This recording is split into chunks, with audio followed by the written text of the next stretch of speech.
Welcome back to Headbangers History. I'm Fred Carroll, and today we're summoning demons. Not literally, but in the 1980s, that didn't stop a parade of pastors, PTA moms, and political hacks from trying to convince the world that heavy metal was turning teenagers into devil-worshipping, animal-sacrificing zombies. Back in the 80s and early 90s, a wave of troubling accusations swept across North America. New and intense scrutiny on the activities of satanic cults. Stories of devil worship and satanic cults corrupting young minds. Unbelievable crime at the hands of satanic cults. There were terrifying tales of secret satanic cults bent on tormenting and corrupting the young. Heavy metal music had hidden satanic messages. Possibly satanic messages on some rock music recordings. And games like Dungeons & Dragons were luring kids to devil worship. And it got even stranger. Allegations of physical and sexual abuse of children at a babysitting service. The dark world of ritualistic child abuse. We're going to talk about the Satanic Panic, one of the most absurd, dangerous, and weirdly fascinating chapters in rock history. An era where guitars were blamed for crimes, cassette tapes were burned in church parking lots, and bands were dragged into court for writing songs that scared fragile adults. This was real. It was wild. And for a lot of us, it was personal. So grab your denim vest, light a black candle, and play this episode backwards just in case. This is Devil Horns and Courtroom Lies, the Satanic Panic versus heavy metal. This is Headbangers History. Heavy metal, partner, heavy metal. Macho rock and roll. I'm your host, Fred Carroll. Fred? Turn it up. Hate that rock and roll.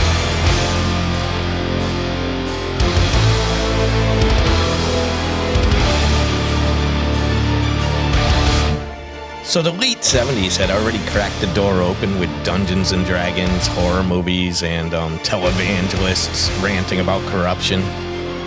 But once the 80s hit, that door was kicked open by bands like Venom, Merciful Fate, Black Sabbath, and America lost its damn mind.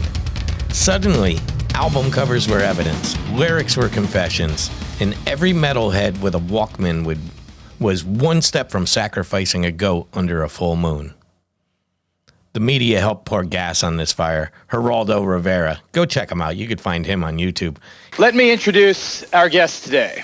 They are young, smart, good-looking kids who have murdered in the name of Satan. 18-year-old Pete Rowland joins us via satellite from the Missouri State Penitentiary, where he is serving a life sentence without possibility of parole. Pete helped beat to death a classmate as part of a satanic sacrifice. 19-year-old Sean Sellers, the youngest inmate on Oklahoma's death row, also joins us via satellite from prison. Sean killed first a convenience store clerk, later his own mom, his stepfather. After shooting his parents at point-blank range as they slept, Sean performed a satanic ritual around their bodies. He ran primetime specials about satanic cults infiltrating schools. 2020 interviewed teenagers in eyeliner as if they were sleeper agents for Beelzebub. This shopping mall in affluent Westchester County, New York, exemplifies how easy it is for children, or adults for that matter, to get their hands on satanic material. We stress it's perfectly legal, and these are typical commercial outlets you'll find just about anywhere. 3 stores side by side, a bookstore, a music store, a videotape center, each offering seemingly harmless types of entertainment, like movies. Here at the neighborhood videotape store, take a look at the number of movies that involve Satanism. Most were popular films in their day, but even today, if one is inclined to believe in Satanism, it's a way to actually see the devil and perhaps be inspired. And youth pastors everywhere were handing out pamphlets about hidden satanic messages in rock music. You know, all the fun, normal stuff. But then it did get serious. Really serious, because it wasn't just scolding anymore. Bands were getting sued. In 1990, Judas Priest went on trial after 2 teens in Nevada tragically died by suicide. The prosecution claimed that song, Better By You, Better Than Me, It's better by you, better than me. had subliminal messages when played backwards. So this is what they did. They dragged Rob Halford into court, played the tape backwards, and asked the jury to believe he was hypnotizing kids into death with secret Satan codes. There's a spoiler alert here. He wasn't. Better by you, better than me. You can say what I only can see. Thank you. Is the exhalation of breath? Yes. Is that a normal part of your singing? That's the way I've always sung. That's just my style. Is there some effect that has for the aesthetics of the song?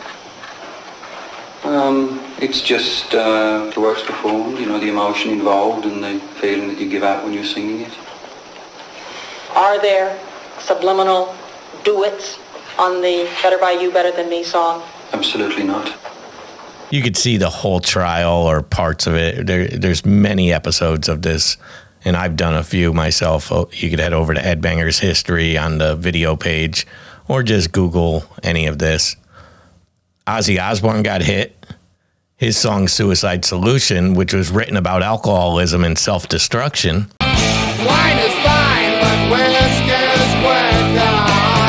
Suicide is nowhere. Was blamed for influencing another teen death.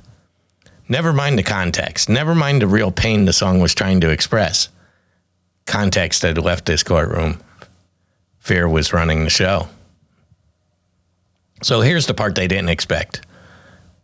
The more they demonized metal, the more powerful it got. Slayer didn't flinch. They went harder. King Diamond never apologized. He leaned in. The stage shows got bloodier. The albums got darker. And teenage fans, we loved every minute of it. The PMRC slapped those parental advisory stickers on records and basically turned everyone into a must-buy. Was a pretty insane time for Twisted Sister. We were hearing bits and pieces about this Parents Music Resource Center and Tipper Gore, but not really registering because we were getting protests and religious groups at every show. So just another parent group that, you know, was putting Twisted Sister on a list of targets. We have always talked about the positive aspects of the music industry, but of course the highlight has been on the excesses that have been allowed to develop as we have tried to focus our concern on those excesses. Somebody approached our office that they want, the Senate committee is having a hearing on censorship with the PMRC and wanted to know if I would come and speak. Now my view of it, when I heard it, was they want me to carry the flag into battle. Hell yeah. Braveheart, baby. Braveheart wasn't even out, but that sort of mentality. Give me the fucking flag, man. Let's go. I knew that they were, like everybody else, grossly underestimating me. I knew that they viewed me as just another dunderheaded rocker, and they would bring me in, make me look like a fool, and I would help their cause. They did not know that I could construct a sentence and speak English fluently. And I'm there in my cut-off denim, my skin-tight jeans, my snakeskin boots, and a little bit of eye makeup left underneath, and my big hair.